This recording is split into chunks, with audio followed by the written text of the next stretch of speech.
चेलों ने किसी बाइबल कॉलेज में दाखिला नहीं लिया। जीसस क्राइस्ट ने प्रैक्टिकल उन्हें सिखाया, सिर्फ थ्योरी नहीं पढ़ाई, बैठकर उन्हें थ्योरी भी सिखाई और प्रैक्टिकल भी सिखाया, और 3 साल प्रैक्टिकल सिखाया। हालेलुया। आप इस्तेमाल किए जाएंगे आज ही रात से। जो ये सोचता है वो सिर्फ 3 महीने का विश्वासी है, 6 महीने का है, तुम ज्यादा इस्तेमाल किए जाओगे इन जीसस ने। आमीन। मेरे को ऊंचे वाला चाहिए चर्च।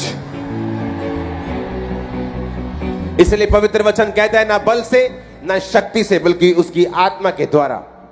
और इसलिए परमेश्वर ने मूसा को कहा कि अब मैं तुझे इस्राएलियों को छुड़ाने के लिए भेजूंगा। मैंने उनकी प्रार्थना को सुना है, मैंने उनके आंसुओं को देखा है, मैंने उनकी मेहनत को देखा है। आप नहीं जानते कौन सी रूहें हैं जो प्रार्थना कर रही हैं, जिनको यह भी मालूम नहीं कि कौन सच्चा परमेश्वर है, लेकिन वो ऊपर देख देख कर प्रार्थना कर रहे हैं कि सच्चे परमेश्वर अगर तू है तो हम पे जाहिर कर। और परमेश्वर का रूह आपको तैयार कर रहा है अपने आप को उन पर जाहिर करने के लिए।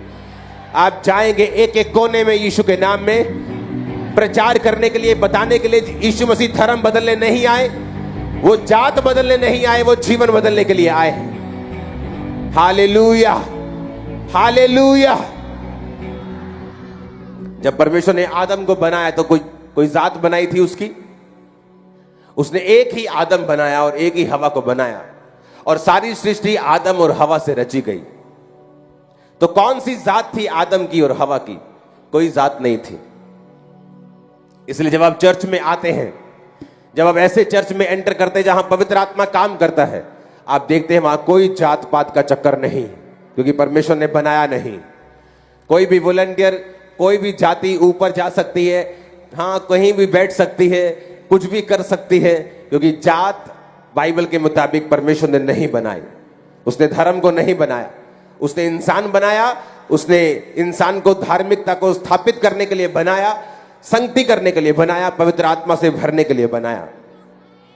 अपने शरीर को आज छोड़कर, अपनी मैं को भूलकर, अपने प्लान्स को भूलकर कि अभी तो मेरी 6 महीने की स्टडी पड़ी है और उसके बाद मैं इस्तेमाल होंगी, पहले मैं डॉक्टर बन जाऊं उसके बाद मैं इस्तेमाल होंगी।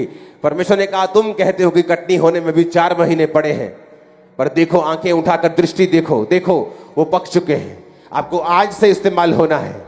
आप पढ़ो जो पढ़ना है, करो जो करना है, करो वो बिजनेस, पढ़ो पढ़ाई, कुछ भी करो, लेकिन आज से खुदाबंद के कामों को करना है। उसके कामों को करने के लिए जो पवित्र आत्मा का अभिषेक चाहिए, आज नाइट आपके ऊपर होगा यीशु के नाम में। वो लंगड़े चलाने का अभिषेक, मुर्दे जिलाने का अभिषेक, बीमार चंगे करने का अभिषेक, दुष्ट आत्मा को भगाने का अभिषेक, आमीन। रिसीव करो by fire in Jesus name. Hallelujah. आप चाहे बिजनेसमैन हैं, वो आपको अभिषेक से भरेगा। जीसस ने कहा देखो वो कटने के लिए पक चुके हैं, मत सोचो मैं ये काम कर लूंगा और उसके बाद मैं इस्तेमाल होना शुरू होगा।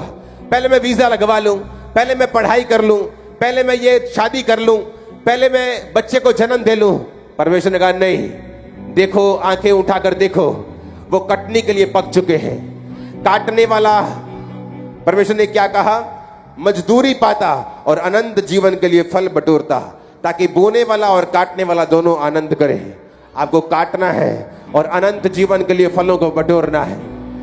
आप रूहों की कटनी को काटेंगे और आपके घराने आशीषित होंगे, इतना जितना आप सोच भी नहीं सकते।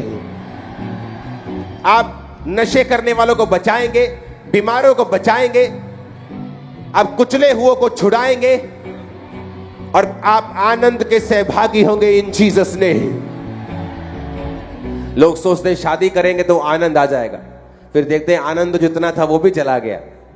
वे बोलते हैं अच्छा बिजनेस हो जाएगा तो आनंद आ जाएगा, फिर बिजनेस में नए चैलेंजेस आ गए तो आनंद नहीं। सोचते एक फॉरेन का टूर लग जाए तो आनंद आ जाएगा, फॉरेन भी चले गए तो आनंद नहीं आया। क्योंकि जीसस ने कहा अगर तुम कटनी को काटोगे, अगर तुम फसल को काटोगे तो तुम मजदूरी को पाओगे और अनंत जीवन के लिए फल बटोरोगे और मिलकर आनंद करोगे। आनंद सिर्फ सेवा में मिलता है। आनंद इस दुनिया में रियल वाला उन्हीं लोगों के पास है जो सेवकाई में है। अपने पास